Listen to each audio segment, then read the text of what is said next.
Hello everyone, कैसे हैं आप सभी लोग। आशा करता हूं कि आप सभी लोग बढ़िया होंगे। दोस्तों, आज हम यहां पे डिस्कस कर रहे हैं हमारे computer proficiency certification test CPCT के क्वेश्चन पेपर को, जिसमें हम डिस्कस करेंगे आज कंप्यूटर के 1 से लेके 25 तक के क्वेश्चन को। ये इसका जो है पार्ट फर्स्ट है। इस पार्ट फर्स्ट में आज हम देखेंगे 22 फरवरी 2020 के शिफ्ट 2 के पेपर को। ठीक है, 22 फरवरी 2020 के शिफ्ट 2 के पेपर को देखेंगे। इसमें देखते हैं जो हमारा पहला प्रश्न है वह क्या है। विंडोज़ डेस्कटॉप पर विभिन्न एप्लीकेशंस और डॉक्यूमेंट्स से किससे प्रदर्शित होते हैं। जो विंडो की हमारी जो डेस्कटॉप स्क्रीन होती है, विंडोज़ की बात कर रहे हैं, तो जो विभिन्न एप्लीकेशंस और डॉक्यूमेंट्स जो है वह होते हैं आइकॉन से प्रदर्शित। ठीक है, जैसे क्रोम का आइकॉन कैसा होता है, इस तरह से होता है। ठीक है, एक्सेल का एक अलग आइकॉन होता है, इस तरह से सीट बनी होती है ना, एक्स लिखा होता है उसमें। और पावर पॉइंट का एक अलग आइकॉन होता है। ठीक है, ओपेरा मिनी का एक अलग आइकॉन होता है। इस तरह से सभी के एक आइकॉन होते हैं, ग्राफिकल रिप्रेजेंटेशन। तो इसका जो राइट आंसर हो जाएगा, विभिन्न एप्लीकेशन और डॉक्यूमेंट किससे प्रदर्शित होते हैं, आइकॉन से प्रदर्शित होते हैं। ठीक है, नेक्स्ट क्वेश्चन है, वर्ड प्रोसेसिंग प्रोग्राम के द्वारा जो है किस प्रकार की फ़ाइल बनाई जाती है। वर्ड प्रोसेसिंग प्रोग्राम क्या होते हैं हमारे, जैसे MS वर्ड हो गया, यह क्या होता है, एक वर्ड प्रोसेसिंग प्रोग्राम होता है। तो वर्ड प्रोसेसिंग प्रोग्राम के द्वारा जो है वह बनाई जाती है डॉक्यूमेंट फ़ाइल। ठीक है, डॉक्यूमेंट फ़ाइल जो है वर्ड प्रोसेसिंग प्रोग्राम के द्वारा बनाई जाती है। अगला प्रश्न है, डेटा संग्रहित करने के लिए निम्न में से कौन से घटक का उपयोग किया जाता है। तो सभी को पता होगा, अगर डेटा को करना है संग्रहित, तो इसके लिए हमें पड़ेगी ज़रूरत मेमोरी की। तो मेमोरी का यूज़ किया जाता है डेटा को संग्रहित करने के लिए। ठीक है, आसान प्रश्न है यह। हमारा अगला प्रश्न है, निम्न में से कौन सा विकल्प जो है वह माउस द्वारा नियंत्रित होता है और उसके वर्तमान फंक्शन उसके आधार पर अपने आकार को जो है वह बदलता है। तो इसका जो राइट आंसर है वह है पॉइंटर। आप पॉइंटर को ले जाएंगे, हर जगह पे ले जाएंगे, जहाँ जिस तरह का आकार की ज़रूरत होगी उस तरह का आकार वो चेंज कर लेता है। ठीक है, अगला प्रश्न है, एक 3.5 इंच फ्लॉपी डिस्क की क्षमता कितनी होती है। देखिए, जो हमारी फ्लॉपी डिस्क होती है उसकी क्षमता की बात करें, तो अगर एक लो डेंसिटी में बात करें, तो लो डेंसिटी के लिए बात करें तो फ्लॉपी डिस्क की जो क्षमता होती है वह होती है 720 KB। ठीक है, और अगर हाई डेंसिटी कैपेसिटी की बात करें तो होती है 1.44 MB। और अगर हम बात करें, एक IBM ने एक डेवलप की है एक्सटेंडेड डेंसिटी डिस्क, जो कि कितनी साइज को के लिए कैपेबल होती है, 2.88 MB। तो इन तीनों में से यहाँ पे दिया हुआ है 1.44 MB, जो कि हमारा इसका सही उत्तर हो जाएगा। तो मतलब एक 3.5 इंच फ्लॉपी डिस्क की क्षमता कितनी होती है, 1.44 MB हाई डेंसिटी कैपेसिटी में अगर बात करें। चलते हैं अगले प्रश्न की तरफ। हमारा अगला प्रश्न है, निम्नलिखित में से कौन सा प्रिंटर का एक प्रकार नहीं है। देखिए, प्रिंटर के बारे में मैं आपको जो हमारी प्रीवियस जो वीडियोस हैं उसमें मैं भी आपको बता चुका हूँ। प्रिंटर हमारे कितने तरह के होते हैं, 2 तरह के होते हैं।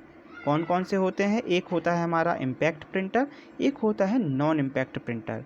नॉन इम्पैक्ट प्रिंटर का मतलब क्या है, विदाउट स्ट्राइक काम होता है, उसमें जो भी प्रिंटिंग का काम होता है विदाउट स्ट्राइक होता है ना। इम्पैक्ट प्रिंटर की बात करें तो इम्पैक्ट प्रिंटर के एग्जाम्पल क्या है, एक होता है डॉट मैट्रिक्स प्रिंटर, एक होता है Daisy wheel printer, line printer और कैरेक्टर प्रिंटर।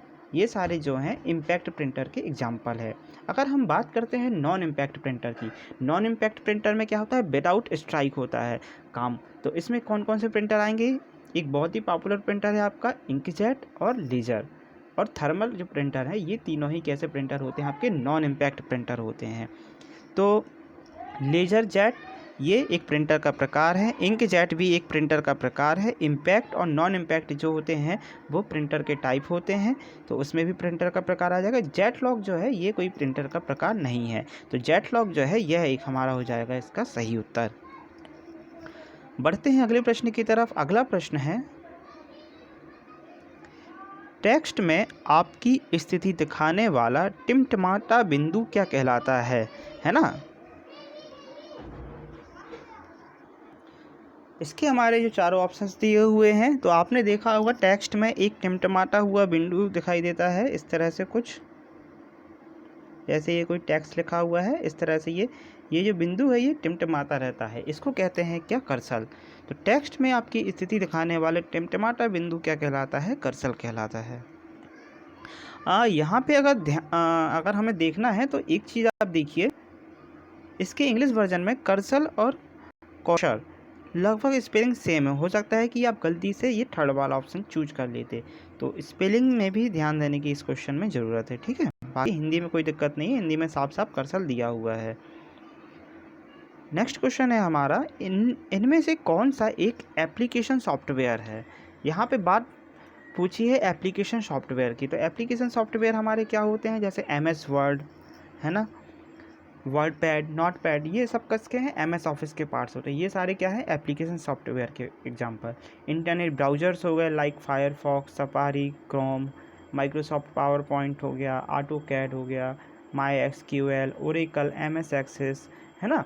तो ये सारे जो हैं एप्लीकेशन सॉफ्टवेयर्स के एग्जांपल होते हैं।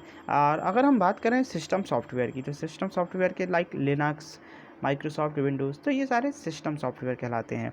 तो एप्लीकेशन सॉफ्टवेयर जो है उसका प्रकार बताना है, तो इसका जो राइट आंसर हो जाएगा ये MS ऑफिस। और मैं बता ही चुका हूँ डॉस, विंडोज़, लिनक्स, ये सारे क्या हैं ऑपरेटिंग सिस्टम्स के एग्जांपल हैं। ये क्या कहलाएंगे हमारे सिस्टम सॉफ्टवेयर, ठीक है। चलते हैं अगले प्रश्न की तरफ। हमारा अगला प्रश्न है, एक माइक्रो कंप्यूटर सिस्टम में सेंट्रल प्रोसेसिंग यूनिट या प्रोसेसर को एक चिप पर समाहित किया जाता है। बात चल रही है CPU और प्रोसेसर को जो है ना, एक जो है कुछ इस तरह की चिप होती है, उस सिंगल चिप में जो है समाहित किया जाता है, जिसे क्या कहते हैं, जिसे कहते हैं माइक्रो प्रोसेसर, ठीक है।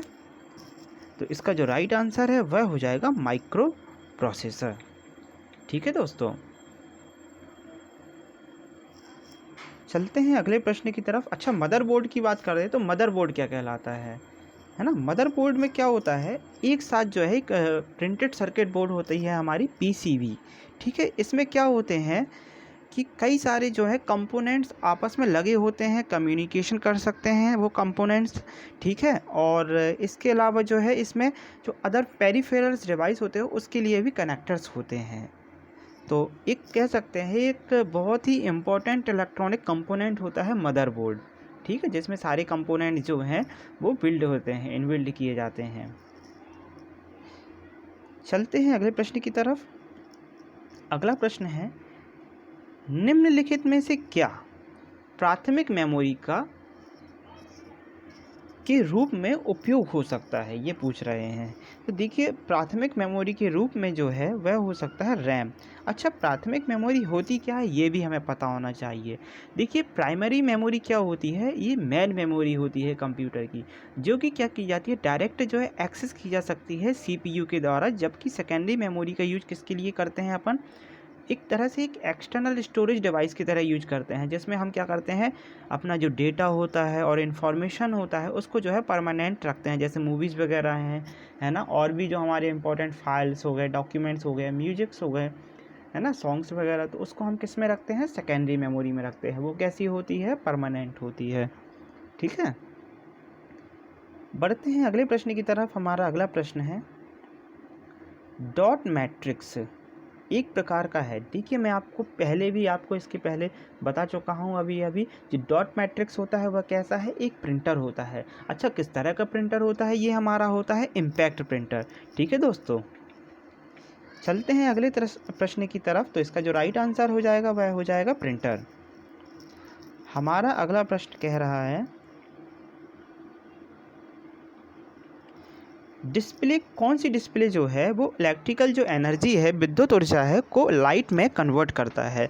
तो देखिए जो इमिसिव डिस्प्ले होती है, इमिसिव डिस्प्ले जो होती है वह क्या करती है, जो हमारी इलेक्ट्रिकल एनर्जी होती है उसको किस में कन्वर्ट करती है, लाइट में कन्वर्ट करती है। अच्छा, इसका एग्जांपल क्या होगा, देखिए इसका एग्जांपल बताते हैं इमिसिव डिस्प्ले का। इसका एग्जांपल है LED, लाइट इमिटिंग डायोड। ठीक है, इमिसिव डिस्प्ले का एग्जांपल क्या है, LED। इमिसिव डिस्प्ले का काम क्या है, यह विद्युत ऊर्जा को जो है प्रकाश में कन्वर्ट करता है। हमारा अगला प्रश्न है RHEL7 ऑपरेटिंग सिस्टम की बात की जा रही है। RHEL7 ऑपरेटिंग सिस्टम निम्न फाइल सिस्टम्स में से किसका उपयोग करता है। ठीक है, तो RHEL का फुल फॉर्म पता होना चाहिए कि RHEL7 ऑपरेटिंग सिस्टम एक्चुअल में होता क्या है।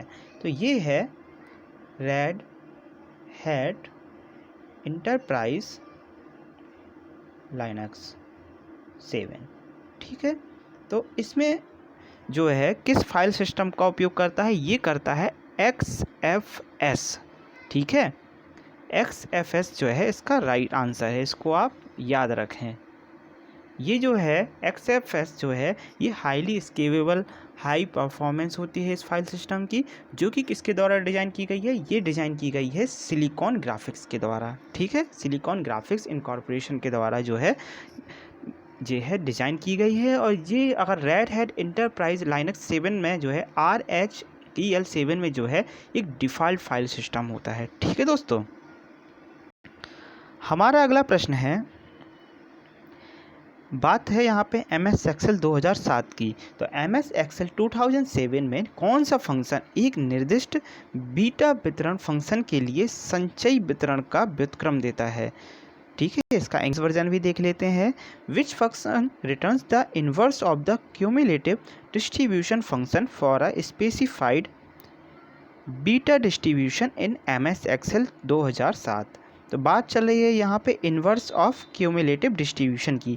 तो इसके लिए यूज होता है बीटा INV। INV से होगा इन्वर्स, तो बीटा INV फंक्शन का यूज होता है। ठीक है, इसमें आप कंफ्यूज मत होना, इसको आप याद कर लें, बीटा INV फंक्शन का यूज होता है। और भी कई ऑप्शंस में दिए गए हैं जिससे आप हो सकता है थोड़ा कन्फ्यूज हो जाए, जैसे इन्वर्स सी बीटा फंक्शन है ना, तो आपको टिक क्या करना है, beta INV, beta inverse function. चलते हैं हमारे अगले प्रश्न की तरफ। हमारा अगला प्रश्न ओपन ऑफिस कैल्क से रिलेटेड है। ओपन ऑफिस कैल्क में फंक्शन परसेंटाइल की बात चल रही है। यहाँ पे जो है परसेंटाइल और फिर ब्रैकेट दिए हुए हैं 3, 4, 9, 11, 12 और उसके बाद दिया हुआ है 0.5। देखिए पहले जो है ना इसके सिंटैक्स को समझने की ज़रूरत है कि ये सिंटैक्स एक्चुअल में है क्या। इसका जो सिंटैक्स है वो इस तरह से रहता है, पहले आपका दिया होगा जो भी आपका जो फंक्शन है परसेंटाइल, फिर उसके बाद ब्रैकेट, यहाँ पे पहले दी होती है नंबर लिस्ट। ठीक है, नंबर लिस्ट के बाद जो है वह आती है फ्रैक्शन। अब ये जो फ्रैक्शन वैल्यू होती है ये होती है आपकी 0 से लेके 1 तक। ठीक है, ये जो फ्रैक्शन वैल्यू है 0 से लेके 1 तक होती है, जिसमें 0 और 1 दोनों ही इंक्लूड होते हैं। और यहाँ पे सिंपल वाला पूछा गया है, तो देखिए अगर ये जो हमारा जो फ्रैक्शन है ये है कितना, ये है अगर 1, एक कुछ स्पेसिफाइड फ्रैक्शंस की बात कर लेते हैं हम, 1, 0.5 और 0। ठीक है, अब चूँकि यहाँ पे तो 0.5 दिया है, अगर आ जाता हमारे एग्ज़ाम में 1 फ्रैक्शन तो हम निकालते यहाँ पे क्या, मैक्सिमम। ठीक है, यहाँ पे दिया है 0.5 तो यहाँ पे हम निकालेंगे मीडियन, और अगर दिया होता 0 तो हम निकालते मिनिमम वैल्यू। ठीक है, अगर 1 दिया होता तो हमें क्या रिटर्न में मिलता, मैक्सिमम वैल्यू। ठीक है, 1 में मिलती है हमें मैक्सिमम वैल्यू, 0.5 दिया है तो हमें निकालना होगा उसका मीडियन यानी कि माध्यिका, और अगर 0 दिया होता तो हमें निकालते वहाँ पे मिनिमम वैल्यू। ठीक है, मतलब वो तो वैसे भी एक्सेल में आप डालेंगे तो आपको मिनिमम वैल्यू मिलेगी, लेकिन अगर हम जनरली बात करें तो हमें ये याद रखनी पड़ेगी एग्जाम पर्पज़ से। अब देखिए दोस्तों, यहाँ पे दिया हुआ है आपका 0.5, तो हमें निकालना है इसका मीडियन। अच्छा, मीडियन कैसे निकालते हैं? जो भी हमारी नंबर लिस्ट है इसका मीडियन कैसे निकालेंगे? देखिए, मीडियन निकालने के लिए हम देखेंगे कि पहले इनको जो है ना, इसको अपन करेंगे अरेंज। अरेंज किस ऑर्डर में करना है? हमें अरेंज करना है इनको छोटे से बड़े क्रम में। ठीक है, 3, 4, 9, 11, 12 ऑलरेडी छोटे से बड़े क्रम में जो है ये अरेंज है, असेंडिंग ऑर्डर में ऑलरेडी जो है अरेंज है हमारी नंबर लिस्ट। और 0.5 दिया हुआ है हमें फ्रैक्शन, जिसमें हमें निकालते हैं मीडियन। तो मीडियन में क्या होता है, अगर नंबर जो है नंबर लिस्ट है वह है ऑड नंबर्स में। कैसी है? ऑड है। ऑड क्या होता है? विषम नंबर, यानी 1, 3, 5, 7। तो 1, 2, 3, 4, 5 ये है ऑड नंबर में। तो हम देखेंगे जो हमारा मिडिल वाला नंबर होगा वही हमारा हो जाएगा मीडियन। तो इसका जो राइट आंसर है वो आ जाएगा 9। अच्छा, अगर सपोज़ करिए कि यहाँ पे जो नंबर लिस्ट है वह इवन नंबर में होती तो क्या करते? इवन नंबर में होती तो हमें मिडिल में मिलती 2 वैल्यूज़। जैसे मान के चलिए ये दिया हुआ है 6 नंबर है कोई हमारे, तो मिडिल में मिलते हमें 2 वैल्यूज़। तो फिर कैसे निकालते आप इसको, इसका मीडियन कैसे निकालते दोस्तों? दोनों नंबर्स हैं, ठीक है, उनको ऐड करके उसको 2 से डिवाइड कर देते और जो आंसर आता वही उसका मीडियन हो जाता। ठीक है दोस्तों, हमारा अगला प्रश्न है, किसमें फाइल का नाम और संभवतः फोल्डर की एक डायरेक्टरी होती है? इसमें कह रहा है किसमें जो है फाइल का नाम होता है और संभवतः फोल्डर की डायरेक्टरी होती है। तो वह होती है फाइल डायरेक्टरी में फाइल का नाम भी होता है और फोल्डर की एक डायरेक्टरी भी होती है। अगला प्रश्न है लैन। लैन बहुत ही इजी है। लैन लोकल एरिया नेटवर्क इसका फुल फॉर्म होता है, जो कि इसमें पूछा गया है। जिसका यूज कहाँ पे करते हैं हम? स्कूल की बिल्डिंग्स वगैरह हो गए, ऑफिस वगैरह में लोकल एरिया नेटवर्क का यूज किया जाता है। हमारा अगला प्रश्न है, स्टैंड अलोन सिस्टम एक बार में एक पेज को प्रिंट करता है, उसे क्या कहा जाता है? उसे कहा जाता है पेज प्रिंटर।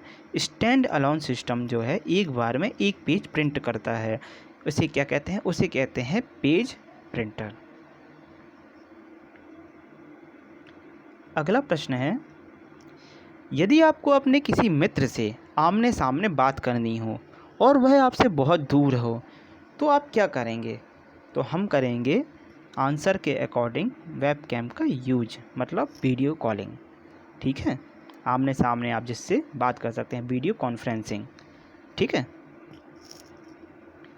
अगला प्रश्न है, फाइल संपीड़न यानी फाइल को कंप्रेस करना संभव है जब मूल डेटाबेस में कुछ प्रकार का क्या हो?